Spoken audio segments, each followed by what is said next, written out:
Howdy, man.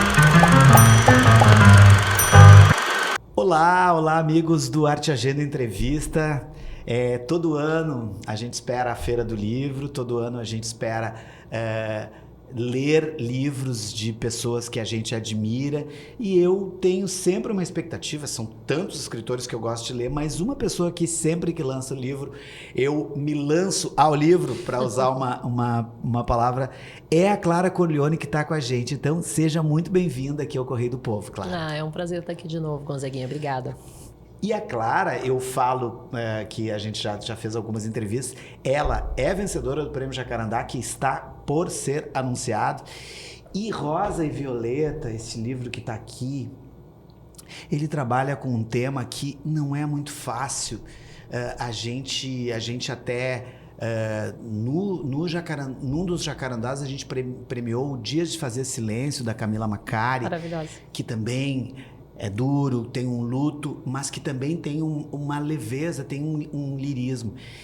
E a história dessas irmãs, mas que não é só a história delas. Eu queria que tu começasse a falar desse livro dentro de ti, né? Começasse a falar dos primórdios, de quando... Porque parece que os teus livros às vezes começam quando tu tá num projeto, tu tá começando um outro, e às vezes começa um, para...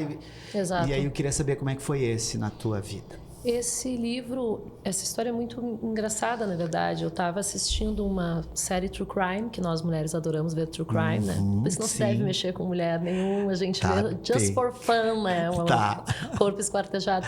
E aí eu estava vendo uma série que conta a história de um assassinato, enfim, de uma garota muito jovem, numa cidadezinha muito pequena nos Estados Unidos. E eu fiquei muito impressionada com o depoimento de uma mãe, a mãe da vítima, falando que depois que a menina é assassinada, ela começa a ter o hábito de pegar um packzinho de cerveja. Eles têm mania nos Estados Unidos de tomar cerveja quente, né? Ela botava no banco do carona do carro, saía dirigindo por essa cidade, ouvindo música a toda altura e a toda velocidade. É uma coisa assim, um alerta, né? Ela queria se matar, né?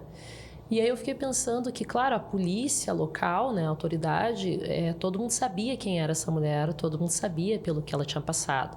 Então, provavelmente, ela saía só com uma advertência, né? Todo mundo sabia a história de dor daquela mulher, então passavam, né, um pano, assim. Eu pensei, mas como seria se ninguém soubesse? Essa pessoa estivesse numa cidade que ninguém conhece a história dela, de muita dor, né? De um luto estarrecedor. E aí, dei uma adaptada para a ideia mais pertinho, assim, do que eu poderia contar de experiência, né? Eu não tenho filha, então ser uma irmã, né? E era uma senhora de 60 anos e eu tenho quase 40, né? Então, dei essa pequena adaptada. Felizmente, nenhuma irmã minha morreu, não morram, inclusive estão proibidos. São muitos, né? São três irmãs, são três irmãs e um irmão, né? isso mesmo, isso aí. E aí, foi a sementinha da ideia, mas isso surgiu há 3 anos. Então, no meio desse processo de escrever Rosa e Violeta, eu escrevi e lancei Predadores. Né? Porque Predadores eu lancei em 2022. Predadores foi mais rápido de escrever, 7 né? meses. Foi tiro rápido. Foi muito rápido. Era uma coisa que eu precisava muito dizer e eu achei muito a estrutura rápida. Né? O Predadores... ele tem a história que corre ali, mas os capítulos são intercalados com mensagens de WhatsApp, mensagens inbox, mensagens de e-mail. Então, foi muito fácil para mim, né? Eu já sabia o que eu tinha que fazer. A parte das mensagens, ela era muito rápida, né? Então, foi metade do livro, praticamente, era... sentava e escrevia ali muito rapidamente. Então, ele foi rapidão. E aí, às vezes, quando me vinha mais uma ideia para o Rosa e Violeta, eu jogava ali. Mas foi o meu livro que mais demorou para ser escrito. De diferenças. Como parece que uma obra tem que ter diferenças, tem que ter a sua autonomia em relação à outra, né? Mas no Rosa e Violeta, uma questão que é muito peculiar. Bom, primeiro, só falar do personagem Almeida, né? Do personagem masculino que acaba assumindo boa parte da história. E aí o cara lê um personagem, assim, aquela não é clichê, ao contrário, é tão bom ver um cara que lê Garcia Rosa, que lê os grandes da literatura policial, um policial mas que tem um pouquinho mais de... a construção desse cara, assim, me interessa, assim, porque o processo de se construir um personagem que ele vira emblemático dentro de uma história que é toda para... a história, pelo menos, a gente vai caminhando aí quando... Pô, esse delegado aí ele é bom ou não, sabe? Tipo o Almeida. E aí, quando ele assume um papel maior na história, também por causa da esposa, né, da Andréa, eu queria saber de se ele, na narrativa, ele era normal, ele foi criando alguns laços maiores com a história, foi aumentando durante o desenvolvimento. Foi exatamente isso que aconteceu. Eu não pretendia, o Almeida me sequestrou. Porque os personagens, eles fazem isso mesmo, né? As pessoas acham que é conversa para boi dormir e não é. Tu tá escrevendo e de repente é uma sugestão, tu vai por um caminho. O delegado ia ser uma escada. Ele ia ser uma escada para Rosa contar a história dela dentro da delegacia. E aí, do Neida, o Paulo Germano ama que eu digo do Neida sempre. No Neida, o telefone toca. Eu inventei que o telefone tocava. Eu queria uma paradinha ali. Eu queria um respiro naquele diálogo deles. Naquele diálogo, né? Que estava mais tenso, estava provocativo, exatamente. Né? Quem é que pode estar ligando? Eu disse, bom, é uma esposa dele e aconteceu alguma porcaria, alguma coisa nessa história. Eu não sei se eles estão se separando, eu não sei o que é. Eu sei que essa mulher não tá legal, eu sei que essa mulher tá bêbada. O que aconteceu eu não sabia. Então, aquela primeira ligação ali, eu escrevi ela toda de uma vez só e eu ainda não sabia o que tinha acontecido. E aí eu fui desenvolver, né, mais pra frente. Então eu pensei, como é que eles se conheceram? Quem é essa mulher? Então foi uma coisa muito maluca, né? E é o meu primeiro protagonista homem, né? E eu tô absolutamente apaixonada pelo delegado Almeida. E o meu editor, o Ivan Pinheiro Machado, ele gostou tanto do delegado que ele me provocou assim, quem sabe não aparece em outro livro o delegado Almeida, assim. Até porque o Ivan é um leitor contumaz de histórias policiais, tanto que tem várias... A LPM foi uma das que mais nos trouxe caras que se a gente não acessava as editoras de lá de cima, né? Com certeza. Todos, Simenon, pra cima, pra baixo, todos Hammett. Eu sou muito fã, né, do gênero. Sou muito fã do meu escritor favorito, já falecido no Brasil, Rubem Fonseca, né? Escritora favorita, Patrícia Mello, né? Então tem esse lance. E no Rosa e Violeta eu presto uma homenagem, né? Ele não é um livro policial, ele é um livro que homenageia o gênero. Por isso a piada, é uma piada eles se chamarem Almeida, Peixoto, né? Esses nomes bem característicos, Moreira, de delegacia, assim, de série nacional, né? É uma brincadeira com a minha ignorância também do universo da delegacia. O que eu sei de delegacia, eu nunca fui presa ainda, até agora. Até agora. A gente nunca...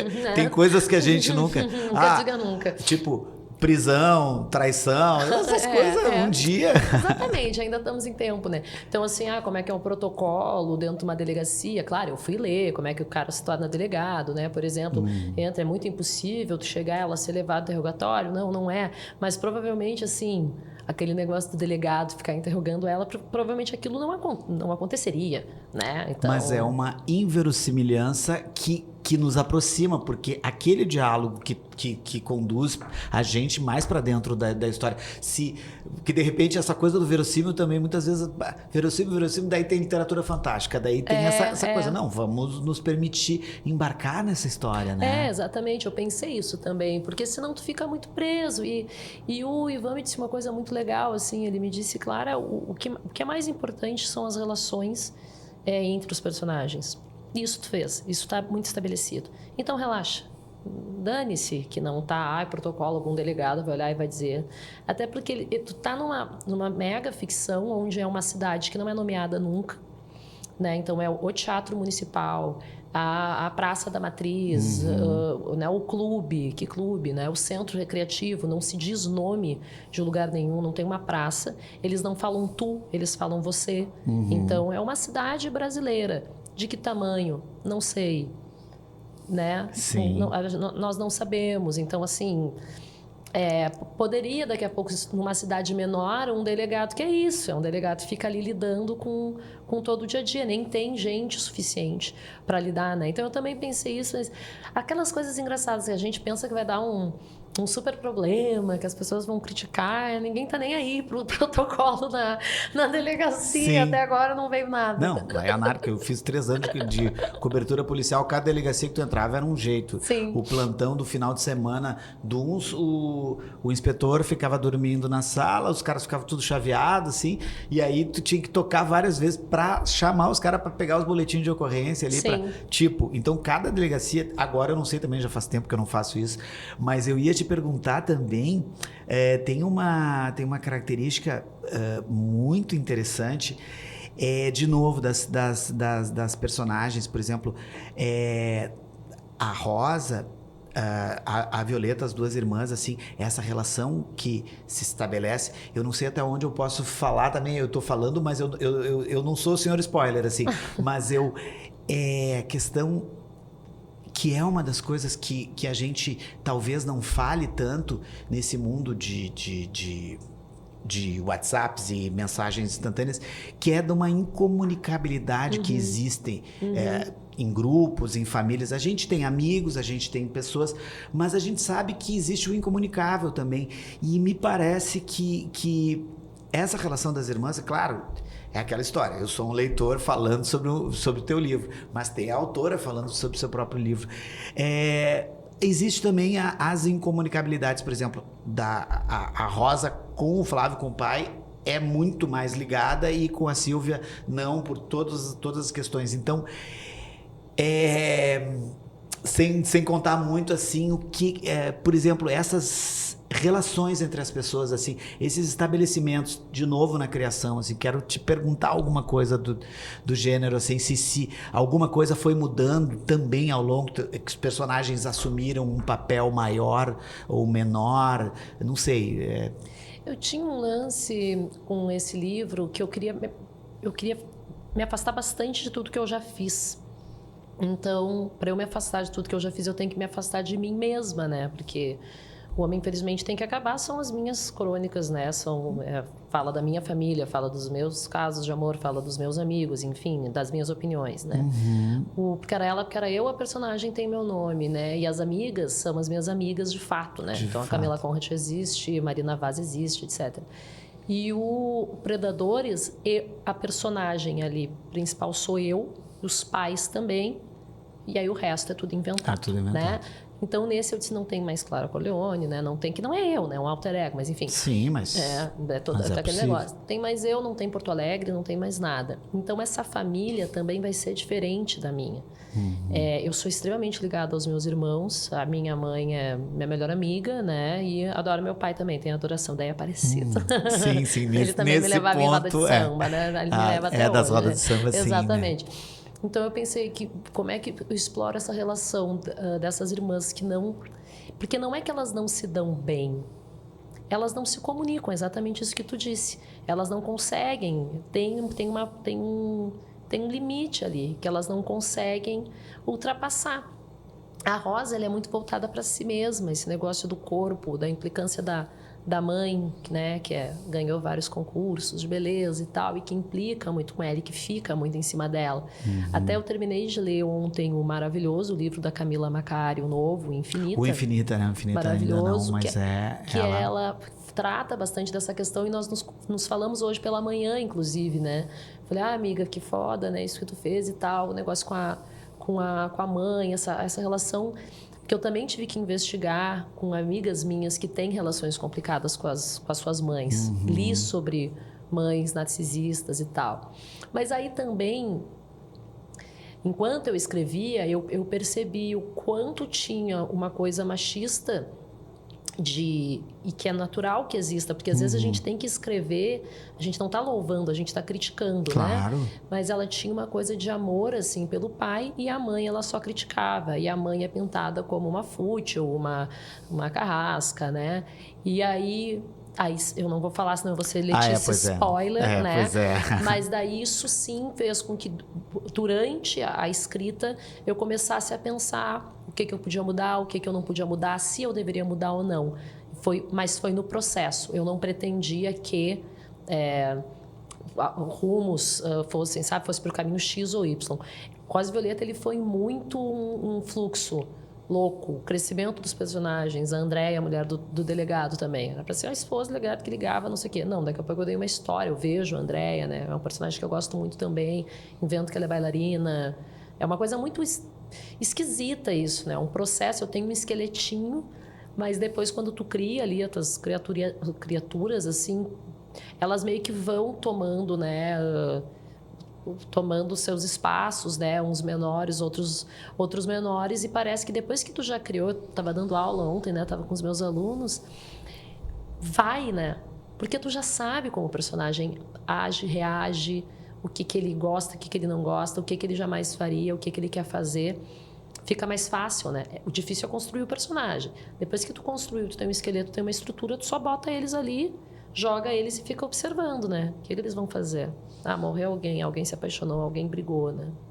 Tu tava falando dos teus alunos e eu gosto de fazer uns cortezinhos, assim, porque já que tu falou, assim, eu queria te propor agora um pequeno exercício, mas é tipo assim, se no caso eu escrevo também, mas eu não publico quase, assim, mas se eu fosse na tua aula, na primeira aula iniciante, eu vou fazer uma aula iniciante, quais são os primeiros subsídios que as pessoas têm? Eu não quero também que tu dê uma aula aqui, daí as pessoas... a aula já tá 5 minutos aqui. Não, mas é pelo menos assim... O que tu começa instigando eles a fazer? Porque eu acho legal falar essa coisa do... Sabe, as pessoas que foram lá no Assis Brasil contam um pouco, as pessoas que... Sabe, aquela história, Charles Kiefer, todo mundo teve algum tipo de treino ou não, foi autodidata, foi começando, foi lendo e escrevendo. Mas eu queria que tu dissesse assim os básicos, assim, os ingredientes básicos que tu dá na primeira aula. Na primeira aula, eu digo para eles que a primeira regra do Clube da Luta, que não se fala no Clube da Luta, e que a primeira regra do meu curso é que nenhuma ideia é idiota. E aí eu exemplifico para eles com questões como, imagina se uma pessoa te disser assim, eu estou escrevendo um conto sobre um cientista que cria uma máquina de teletransporte, ele vai testar a máquina, ele não vê que tem uma mosca e ele vira o homem mosca. As pessoas vão dizer, meu Deus, que ideia idiota, né? Então, nenhuma ideia é idiota. 90% das pessoas que se inscrevem no meu curso são mulheres. Né? Então as mulheres têm muito isso também, de se boicotar, de achar que não tá bom o suficiente, acabam não escrevendo por causa disso, né? Então é a primeira coisa que eu falo. Depois eu digo que, assim como nenhuma ideia é idiota, nenhuma ideia é banal. Às vezes a gente pensa, mais uma história de amor, vou escrever uma história de amor, mais uma história de amor, mais uma história de luto, mais uma história de vingança, né? Já foi feito. Shakespeare já fez tudo. Se depender de Shakespeare, nós estamos ralados. Eu tinha alguém que falava, um professor que falava, os gregos já falaram Exatamente, tudo. não tem o que fazer. Bom, eu estudei, né? Eles todos ainda por cima na faculdade, né? Que eu sou formada em arte dramática. Em arte dramática, claro. E aí, a partir disso, eu falo sobre a importância de registrar toda e qualquer ideia. Não só uma ideia para um livro, um diálogo, um personagem, uma situação, né? Uma cena. Registrar também coisas que a gente acha bacana. Seja uma frase inteligente, uma fala hilária num filme, numa série, uma pichação bonita, um poema, alguma coisa. Criar tipo um relicário, eu chamo de relicário, inspiracional mesmo, que tu tá meio de saco cheio, não quero escrever, aí você abre lá esse documento e se inspira, né? Eu tenho isso, assim, às vezes eu tô lendo, terminei de ler a Macari, agora eu tô lendo a Júlia Dantas. Maravilhosa. E aí eu tô lendo e digo, essas gurias são demais, cara, eu quero escrever bem, assim, também. Eu também quero criar histórias envolventes, né? Te dar uma vontade de escrever. Mas aí que tá. A tua também sabe? É aquela história. Te lendo também, eu tive a sensação, eu tô fazendo uma escrita, mas é pra escrita criativa doutorado. Daí eu tô legal. terminando na URGS. E só que o meu estilo, eu não gosto de me... o entrevistador vai se botar na história, mas às vezes tem que se botar até para criar essa cumplicidade. Claro. Só que eu faço muito rodeio, é sempre assim, um capítulo vai para um lado no tempo, o outro volta. As camadas narrativas vão mudando, assim. Eu gosto do exercício, eu gosto de dificultar o leitor e a história não se desenvolver para que o leitor tenha artimanhas. Mas aí, lendo a tua obra, quando eu terminei, aí eu escrevo umas 2 horas por dia, assim, no final da noite, quando eu chego. Me deu uma vontade de... Daí eu fiz um capítulo super objetivo, assim, sabe? Era um capítulo de uma coisa de viagem, que foi uma viagem vivida, e que o personagem também faz. E aí eu digo assim, pô, gente, tem isso também, que nem tu fazes com teus alunos, assim, o teu livro estimula o leitor pelo menos assim, o leitor que não escreve, estimula ele. Nossa, que livro bom, e pai, eu quero ir no autógrafo, eu quero falar com ela, eu quero mandar uma mensagem, sabe? E ao mesmo tempo, sabendo que tu lecionas, que tu dá essa sensação assim de que quando tu fala da Camila McCarthy, quando tu fala da Julia Dantas, eu gosto muito da Natália Polesso também. Maravilhosa. Tô lendo a Irka Barrios, o novo dela também, que daí a literatura fantástica, assim, ela tem uma coisa, a gente pensa que já viu tudo de literatura fantástica, quando vê o encadeamento da pessoa já fez uma outra coisa, sabe? Então, voltando. Mas eu quero falar de ti, porque as pessoas gostam da Clara escritora, mas gostam da Clara pessoa.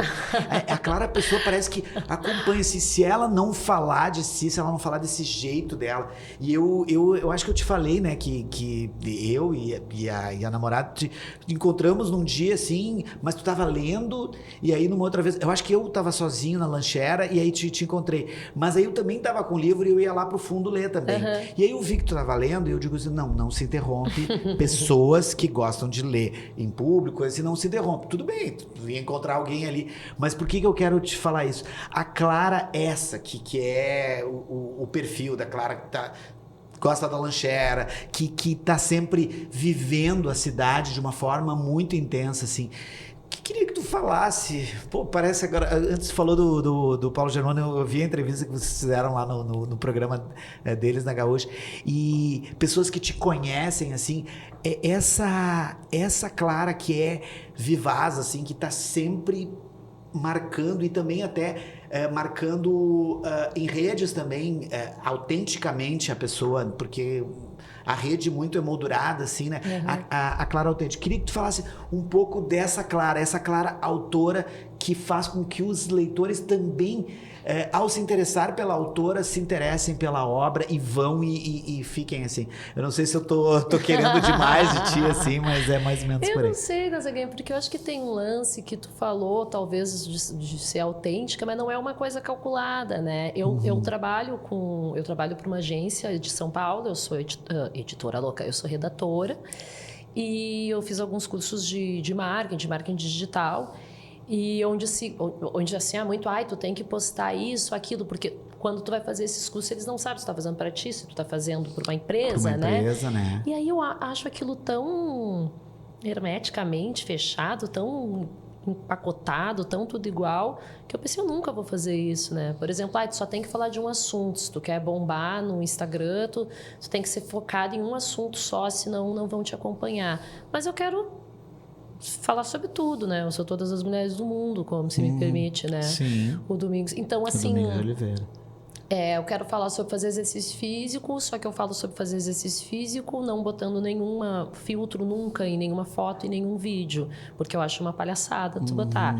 Eu faço na minha casa, não tô numa beira de uma piscina chique e não sei mais o quê. E eu digo às vezes, nossa, eu tô super cansada, nossa, eu não tô com nenhuma vontade de fazer isso, né? Falo assim, minha gata morreu. Falei, sou muito triste, sabe? Queria ter morrido junto, né? Foi ano passado, ela vai fazer 1 ano agora, a moreninha. Sim. Então, eu acho que essa coisa de sair da felicidade sempre, que é muito exigida, eu acho que isso meio que dá um alívio para as pessoas, saca?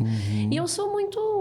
Porque eu sou assim, né? Os lugares que eu frequento são a lancheria, o Bar do Rossi, né? A Travessa, é a roda de samba, o samba da padoca.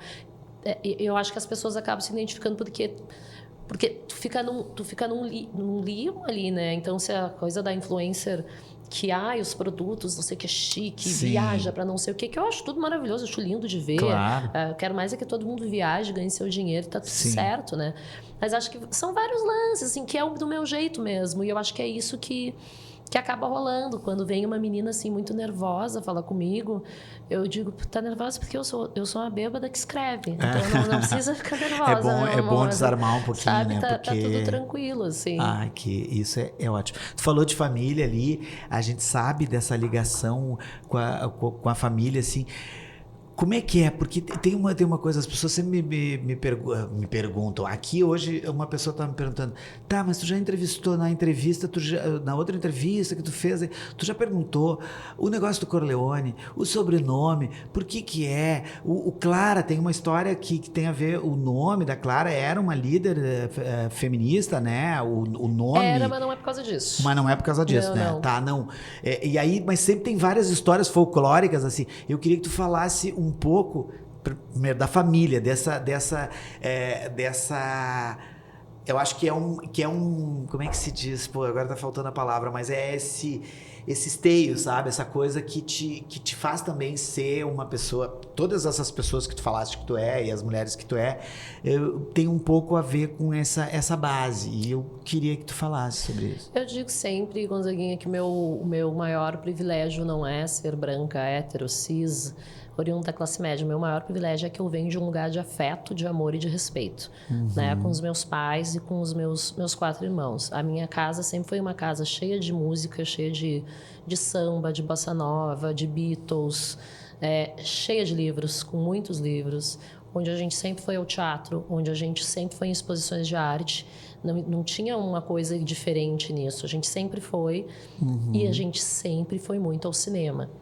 Então, assim, é uma família que adora ficar em torno da mesa, né? Os nossos almoços, os nossos jantares. Eles duram pelo menos 3 horas, não existe menos do que isso, esquece. E a gente fala de filme, fala de lembrança e dá risada. Então, essa é uma criação que é muito forte para mim, assim. Eu sou muito debochada e crítica, especialmente comigo mesma, mas eu tenho uma coisa educada, que foi muito forte, né, dos meus pais, assim, ser uma pessoa educada. E eu sou muito amorosa por causa deles, porque eu vim desse lugar, né? E é até também a questão de autoestima, né? É fácil ter uma autoestima saudável quando tu sabe que tu é um ser amado, né? Então, ali eu tinha amor de pelo menos 6 pessoas. Ali tá garantido, né? 6 os pessoas, os outros que lutem, exatamente, né? Tipo... Exatamente. Mas foi e ainda é uma criação muito linda. Teve um dia... A mamãe fazia aniversário dia 8 de agosto, então comumente o Dia dos Pais cai no mesmo dia ou naquele final de semana. Aí a gente estava almoçando uma vez num lugar e o dono do restaurante estava cumprimentando todas as mesas e aí ele veio e falou assim, como é que a gente sabe que a gente fez um bom trabalho como pai, como mãe? E a minha mãe fez assim, eles sempre querem estar com a gente. E é de fato o meu programa favorito, assim. Então é completamente a minha base, assim, completamente, né? Eu sempre digo, a mãe me ensinou a ler, né? Então, ela me deu as letras e os livros, que são a coisa mais importante da minha vida, com toda certeza. E o cinema, a gente ia uma vez por semana ao cinema. Desde sempre, a vida inteira, assim, desde criança. E o meu pai me ensinou o amor pelo samba e pela boemia. Meu pai sempre disse, pô, eu fiquei com a parte ruim. Pois é,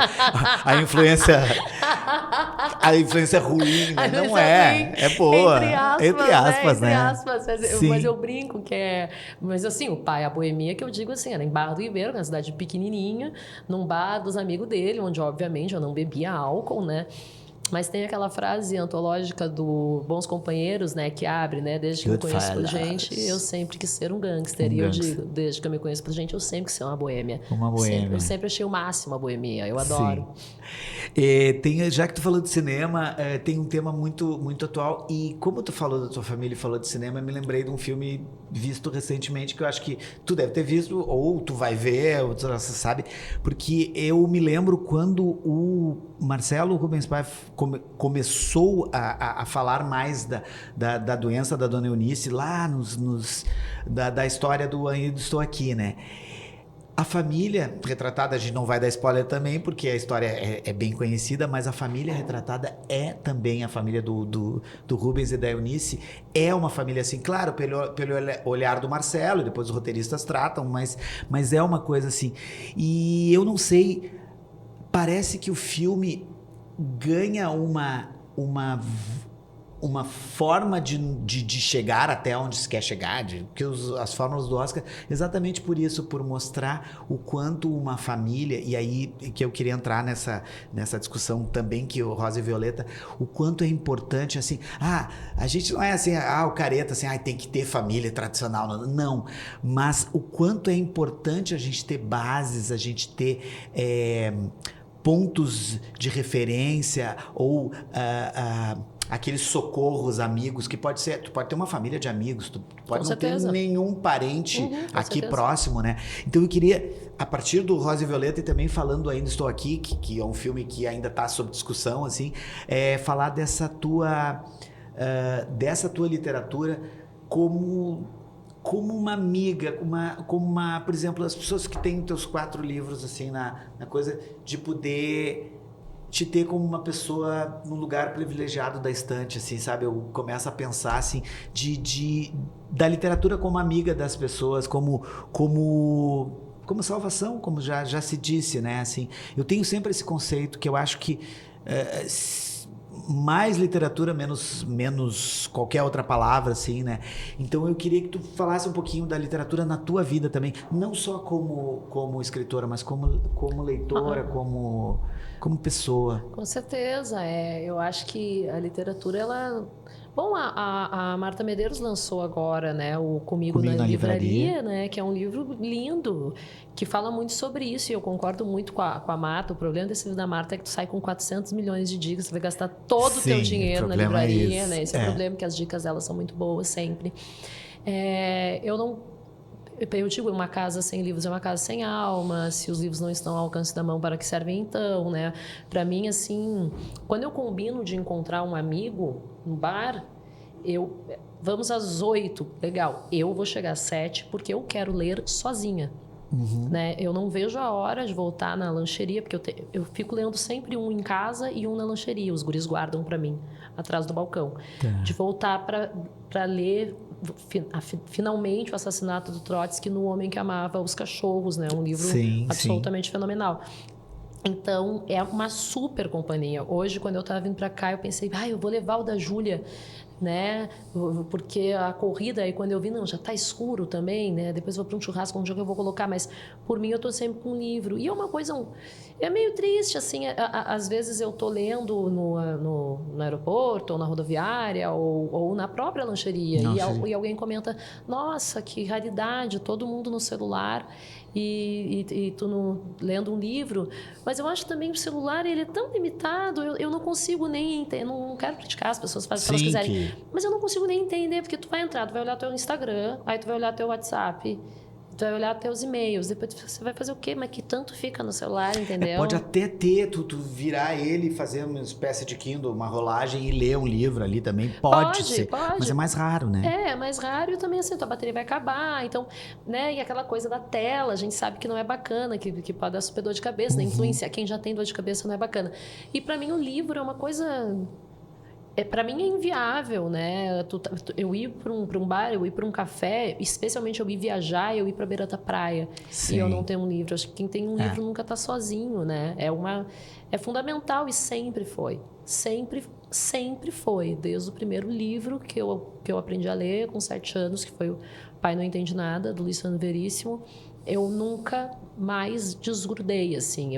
Eu sou aquela pessoa sempre com um livro debaixo do braço, e que adoro pessoas que estão sempre com um livro debaixo do braço também. A gente se reconhece, é engraçado, né? Tá num café, tá na própria lancheria, né? Se olha e... O que tu tá lendo, né? Agora, com o Homem que Amava os Cachorros, já 3 pessoas vieram me dizer, eu adoro esse livro também. Claro, né? Porque daí é identificação. Exato. Tu sabe que o livro é isso, né?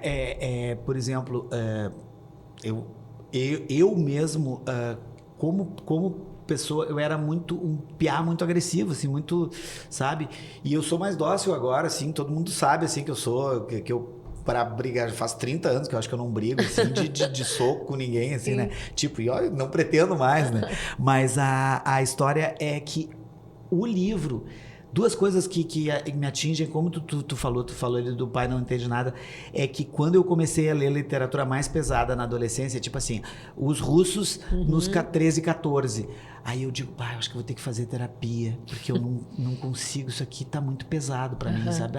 Sabe, você Raskolnikov aqui, porra, sabe? Então, voltando aqui, mas a última pergunta, que é a pergunta que todo jornalista faz, e eu não vou deixar de fazer, o livro tá aqui, tá lançando ele, mas como tu diz que nenhuma ideia é idiota, nenhuma ideia é banal, eu quero saber qual é a ideia que não é idiota, que não é banal, que pode ser trabalhada no ano que vem, ou tu não pode dizer isso? Eu posso, porque eu já estou trabalhando. Já está. Eu estou escrevendo um livro que deve se chamar, se a família do Vinícius de Moraes permitir, vire essa folha do livro e se esqueça de mim, que é um verso dele que foi musicado, né? Que é uma história de amor e obsessão que vai acompanhar os personagens por mais de 20 anos. A Catarina e o Gael. E aí, por enquanto, pelo menos, mas eu acho que está funcionando, ele vai ser dividido entre um narrador e a própria Catarina falando com o Gael. Então, depois de 20 e tantos anos, eles se reencontram no meio de uma fanfarra na Praça da Matriz, daí sim a Praça da Matriz da cidade de Porto Alegre. Sim. E ela diz, e ele olha para ela e ela diz, não, Gael. Ela pensa, né? Não, Gael, de novo, não tem como. E ela vai contar. E aí eu sempre proponho os meus desafios, né? Então eu saio da crônica, que é uma coisa que eu tenho facilidade para fazer. Não estou dizendo que é um gênero menor, né? Eu tenho uma facilidade para fazer. Tem gente que tem facilidade para escrever conto, tem gente que tem facilidade para escrever poesia, tem gente, né? Enfim, eu tenho na crônica. Eu vou pro romance porque eu quero me desafiar. Mas aí o romance fala muito de Porto Alegre. Eu penso, será que as pessoas gostaram mesmo? Mulher, né? A gente sempre acha que ninguém gosta da gente de verdade. Será que as pessoas gostaram mesmo ou é porque gostaram de ver Porto Alegre? Aí eu vou para Predadores, já tiro Porto Alegre, né, da jogada. Claro, os crimes acontecem no parque, mas nos parques daqui, mas eles... É muito uma passando, né, que eu falo. Mas ainda tinha eu, né? E ainda era muito sobre relacionamentos e boteco. E tinha muitas coisas engraçadas, né? E bem contra o machismo, assim. E aí eu digo, não, vamos fazer uma coisa completamente diferente. E Rosa e Violeta é completamente diferente de tudo que eu já fiz, né? É um tema mais pesado, é um tema mais triste, enfim. Até achei que as minhas leitoras iam odiar, graças a Deus o retorno tem sido bom. E o Vira Essa Folha, ele vai ter uma... linguagem um pouco mais poética, não é poesia, é um romance, mas ele vai se permitir essa coisa mais poética, que é uma coisa que eu gosto. E ele é um pouquinho erótico também. Então, essa é o desafio que eu estou me propondo agora, porque eu gosto de fazer isso, assim. Eu não gosto com os meus autores, né? Quando o Rubem Fonseca era vivo, eu dizia, ai, por que não é um romance policial? Que ódio, né? Mas eu gosto de fazer, porque eu acho que me estimula, sabe? Eu vou dar um serviço aqui antes que... Deixa eu ver. Se eu tô com o serviço aqui, eu só tô com release. Mas senão a gente... tá aqui. A Clara vai participar da 70ª Feira do Livro de Porto Alegre em um bate-papo com Gabriela Leal no dia 14 de novembro, esta quinta-feira, às 17h30, no Auditório Barbosa Lessa, do Espaço Força e Luz. O endereço eu sei de cor, Andradas 1223, sexto andar. E a autora autografa uma fila quilométrica que vai dobrar o memorial e vai até os Correios, vai até o Rio lá. Nós vamos invadir o Rio, vamos fazer o contrário, vamos invadir o Rio, né?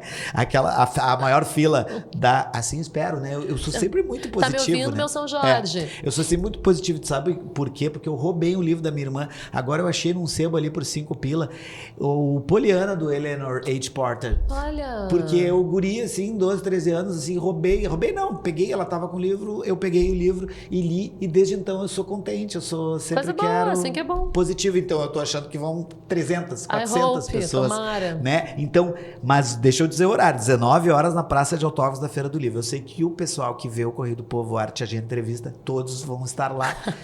Clara Corleone, muito obrigado pela presença. Vou tirar o óculos. Eu que agradeço. Te agradecer. Imagina, eu que agradeço, querida. Adoro vir aqui. Obrigado, também adoro a tua presença. Até a próxima. Tchau, tchau.